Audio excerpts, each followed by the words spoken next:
Yes. Good morning, everybody. Thank you.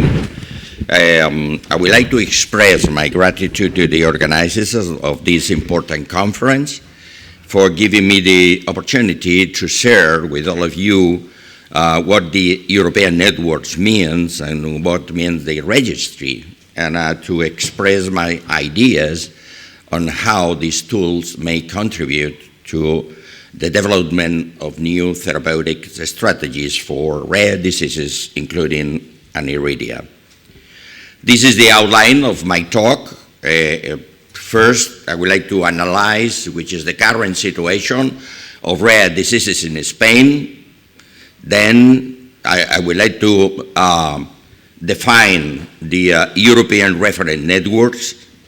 Then we are going to concentrate on the registries, which is the real situation, the current situation of the Spanish registry, and finally, which are my ideas on how these tools may help the patient with rare diseases. I think everybody knows the definition of rare diseases, at least in Europe. In Europe is the one with prevalence is low than 5 out of 10,000 persons or less, and it's in a few patients, but in combination, they contribute to the 4 to 6% of the global population of the European Union. One of the problems that the rare diseases have is the dispersion. And this is two very nice examples. There are more than 738 organizations of rare diseases in 65 countries. And just in Europe, we have more than 55 European federations for some rare diseases.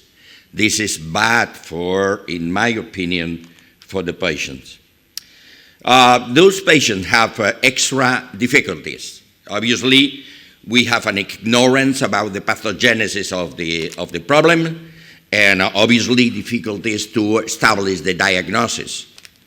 There is also a misinformation about the professional and the center who has experience treating this kind of patient, and this is a problem as well. And finally, there is a lack of clinical trials and new treatments for many of these diseases. These extra difficulties have consequences, that's for sure. It is estimated an average of 8 years of delay in making the diagnosis from the beginning of the disease. And this is, obviously, this is an average. But it is also considered or estimated an average of 7.3 specialists before someone made the diagnosis. If you ask the medical doctor, the general practitioner, about the definition of rare disease or even orphan drug, only 25% of them are able to answer properly. And this lack of information is something which starts at the universities. We don't have any class related to rare diseases at a medical school, at least in Spain. And as I mentioned before, these difficulties has consequences. 26% of the patients with rare diseases suffer extra deterioration. 26% of them receive inadequate treatment. And finally, over 40% of them don't have neither treatment nor assistance. This is the current situation in most of the countries of Europe. What about Spain? And well, we don't know exactly, but try to imagine a disease which is very easy to understand, Aniridia. I mean, you suppose that no health personnel, related personnel, we ignore which Aniridia is, because Aniridia by definition is without iris, period. Well, In 2018, we performed an end-of-degree project with a student, Raquel Gomez, and we made a lot of things. For example, we checked the websites of the Spanish ophthalmological societies and the major clinical centers in my country. And we analyzed 55 websites. And we discovered at the time that only 7 contain information about rare diseases, and only 12 about Aniridia. Well, we make a survey among ophthalmologists, optometrists, and neonatologists. The global sample was 961 answers. Globally, 97% of them recognize Aniridia as a disease. It is obvious. But only 23% of them know which structures are affected in Aniridia.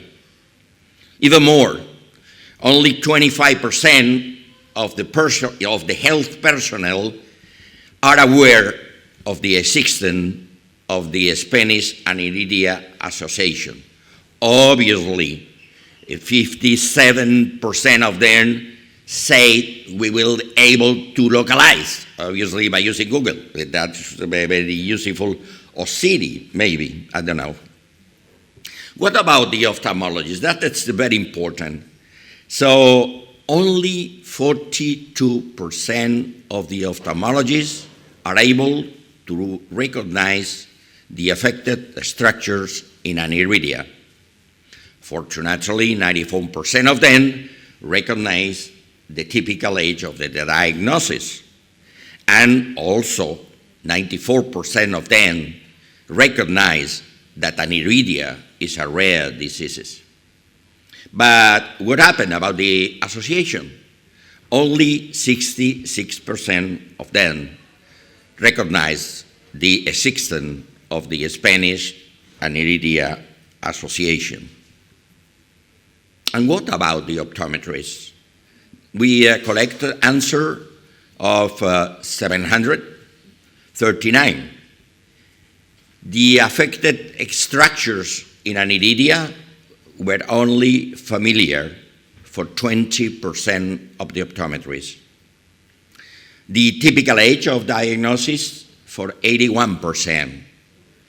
And what it was absolutely surprised for me is only 7% of them know that most of those patients need optical aids. And coming back to the Association of Aniridia, only 19% of them recognize that they had the idea that an association exists in my country. And also we make the survey or the inquiry to the neonatologists. Only 20% of them are able to tell us the affected structures in this rare disease. 87% recognize the most appropriate age for the diagnosis, but only 29% of them recognize the visible changes at 1 year of age of the patients. And look at this data. If you ask them, do you believe that those babies should be referred to another specialist? Only 43% of them answer yes. And once again, only 15% of them know the existence of the Spanish Aniridia Association. Well, what is the conclusion? The conclusion is in one disease, such as Aniridia, is that if there such misinformation, try to imagine what happened with the rest of the rare diseases with complicated names. But rare diseases are not uncommon. They are recognized in the eye, in orphanet, more than 900 entities. 30% of them are syndromic entities. And remember that these data, rare diseases are the first cause of blindness for children and young population in the European Union. And unfortunately, there is still a lack of curative therapy for the majority of them. Well, now let me dedicate some minutes to the ERN. This is the European Referent Networks. What's that? This is a cooperation platform, innovative and cross-border, between the different countries of the European Union, made by specialists and patients and prepared to improve the diagnosis and the treatment of rare diseases, of those complex diseases with a low prevalence. It's a virtual network, and basically they are concentrated to tackle complex or rare medical conditions. They are developing new tools, most of them based on the so-called electronic or e-health, medical solution and advices, and they want to boost research through studies to contribute to the development of new treatment for those diseases. These are the network. You see, there are many of them are dedicated to a variety of problems, cancer, lung, liver, but up right here, there is the one dedicated to the eye, ERNI. This is the eye for the eye diseases of ophthalmology. This is the evolution of the members of this network. So they started in 2017, and at that time, Spain was in Greek color. That means no one center was in Spain at that time. Well, in 2020, several Spanish centers applied to be members, and we were considered affiliated members of the European Referent Network. And Spain changed the color, and now the color was clear blue. And finally, since the 1st of January of this year, we have been integrated as a full membership in the European Referent Network, and right now my country is in dark blue. Unfortunately, as you can see here, United Kingdom now is in green. Why is in green? Because everybody knows that they left the Union and they are not members of these kind of structures. These are the centers that are full members in Spain. Hospital Clínic en Barcelona, Clínico de San Carlos en Madrid, Clínico Universitario en Valladolid, Sant Joan de Déu en Barcelona, Bellvitge en Barcelona, La Paz en Madrid, y Cruces en Bilbao. These are the 7 hospitals which are right now full members of the European Referent Network. This is our hospital. Our membership is in combination with the Eye Institute, and these are our capabilities. And let me emphasize that we have a very large experience in cell therapy in humans. How the network is organized? Obviously, there is a board, but there are 4 working groups. The 4 working groups are: the one is dedicated to retinal diseases, number 2, neuro-ophthalmological diseases, number 3, pediatric diseases, number 4, anterior segment diseases. And then there are transversal working groups. One, number 5, is dedicated to low vision, daily life and patient groups. Number 6, genetics. Number 7, registry and epidemiology. Number 8, research. And there are 2 groups working in the national integration. It is not easy to put together 27 countries working together to do anything, and this is obviously one of the problems of the network. These are the major activities of the network. They have a registry, they have a virtual clinic, it's iClean, they are promoting guidelines, educational programs, and obviously clinical trials, for sure. So this is the registry. The registry is now, they are in discussion about the registry. They want one accessible for all the members, absolutely secure, compliant with the General Protection Data Law, but they are not sure about the one right now. Probably they are now more prone to a federation of registry than having one database common in Europe.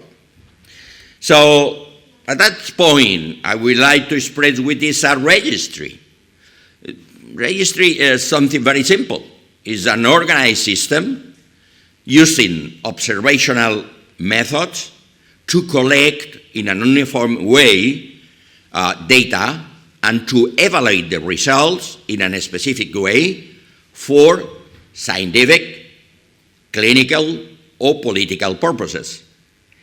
So basically, it's an update census of the patient affected by any of the rare diseases, which save data and information of the patient and the diseases. That's very important.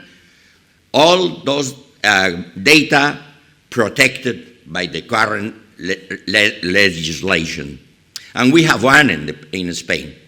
There is the Carlos III Institute of Health in Madrid, and inside there is the Research Institute for Rare Diseases.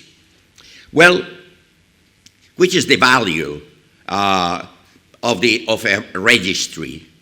The first, there is a declaration made by Eurodis, NOR, which is the American organization, and CORE, named Joint Declaration, and registries are considered global priorities for rare diseases. And as you see, they are instruments for advanced the knowledge, research, care, and treatment of the patient. But that's very important. Patients should be engaged for a long-term record keeping. It's crucial information. What's the situation in Spain? On your left, you have the number of publications in PubMed about rare diseases, ocular rare diseases. And as you see, year by year, the number is increasing. Perfect. But what happened with the patient in my country? Well, last week, the National Registry has 22,000 registry. For the whole country, we estimate around 2 million people having rare diseases in my country. So for this registry, 1,062 were from ocular diseases, and 1,042 were introduced by Onero. Onero is an observatory created by several associations of patients, including Aniridia.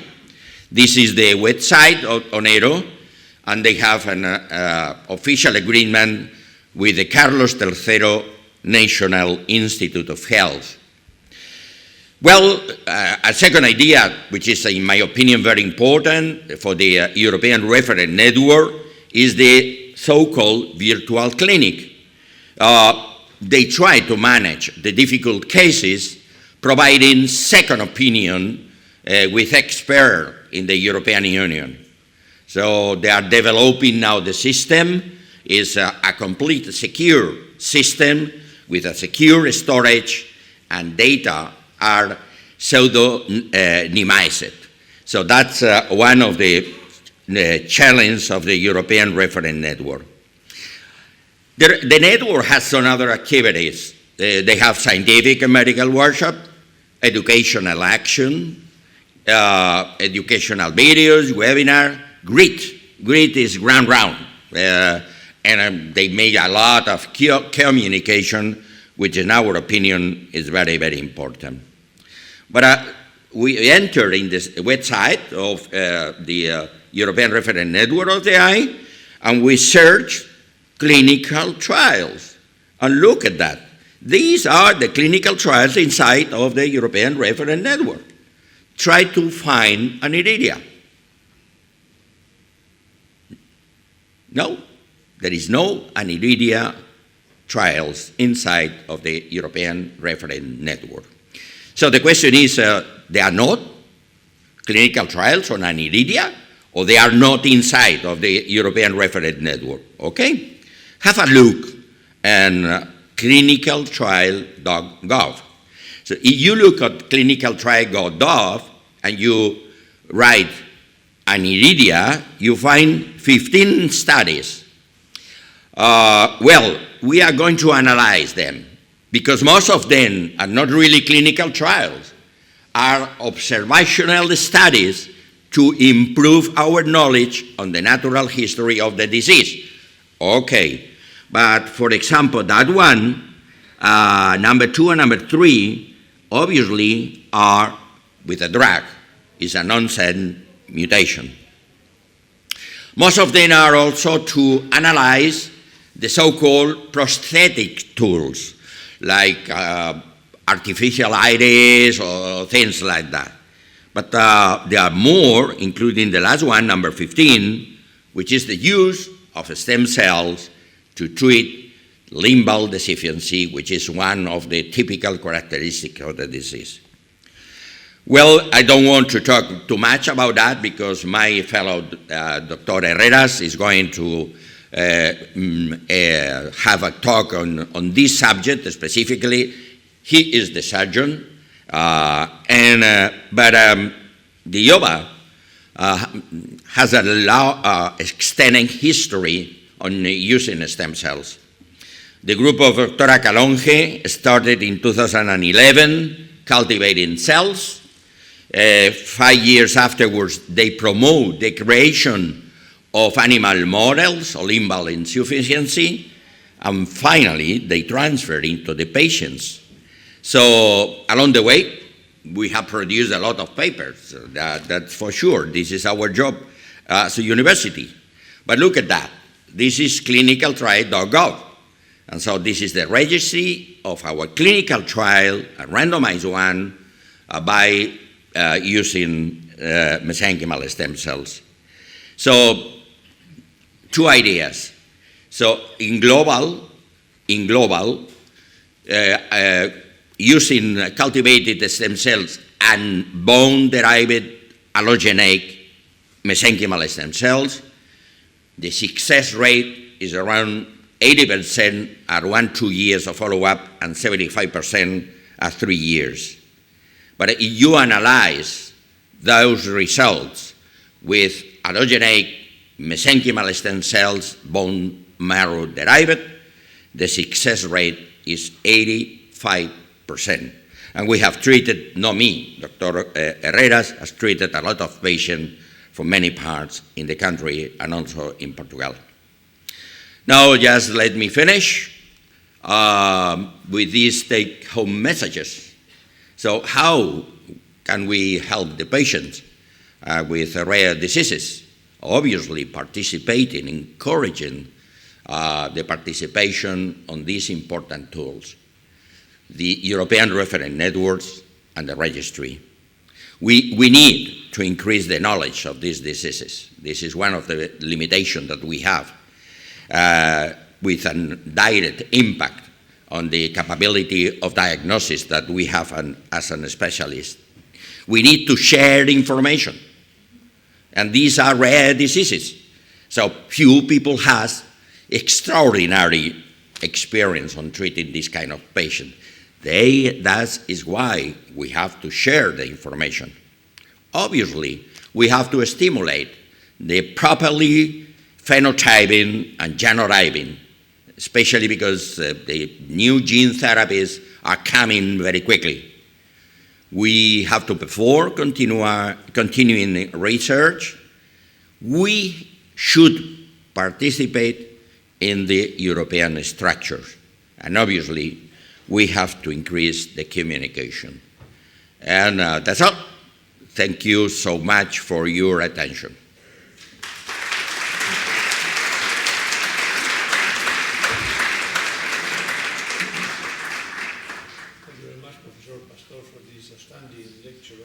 And I think that we have still some minutes for any question from the audience. This is a very interesting topic. I think that has been a great lecture indeed, opening the perspective of what is a rare disease for the general population, and I think that is to be congratulated. Thank you for this outstanding talk.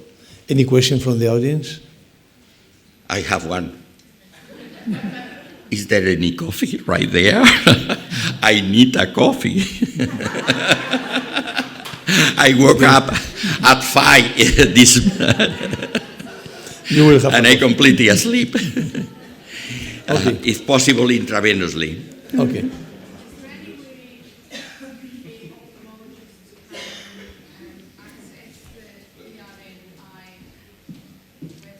Sorry? Is there any way UK... thank you. Is Thank there you. any way UK ophthalmologists can access the ERNI website? Everybody won. I mean, from your smartphone, you can put ERN-I, and you enter into the web page. There is no problem for that. So, but to be member means that you contribute in a way. We are preparing now a guideline for the neuro-ophthalmological rare diseases, which are the less known of the whole diseases. But they are more than happy to collaborate. And remember that this is, dispersion of information is very bad for diseases with very low prevalence. That's bad. So the thing that Europe wants is just to concentrate the information and to share the information. So they have like a motto, and I say, the knowledge travels, not the patient. That's very important. So the idea is not putting all the patient traveling all around Europe, but doing that the knowledge could reach any corner of our European Union. Thank you very much. Any other question? Yes, please. What do you think? What are the best? What are the best information do you think in a website of association to bring information to patients or doctors, as you said before? So one of the ideas of the creation of the full members is the National Health System of Spain should approve those sites. So I believe the thing that the patient need is to have the knowledge of centers with real experience on that. But remember that Spain is only 47 million people, and Europe has 400,000. Sorry, 400 million, yeah. I was thinking on Chinese. Sorry. This is the coffee. You see, is the effect of the coffee, the privacy. That is considered a crime in my country. Okay. Anyway, I think is to participate in the big structures. I said the most important thing is to spread information about these 7 centers that already has the full membership of the European Reference Network.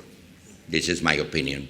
But the other thing that we have to do is to stimulate the number of registry in the national registry. Because otherwise, try to imagine that a new treatment, a genetic base arrived to the country, and they ask Professor Alio, how many patients do you have?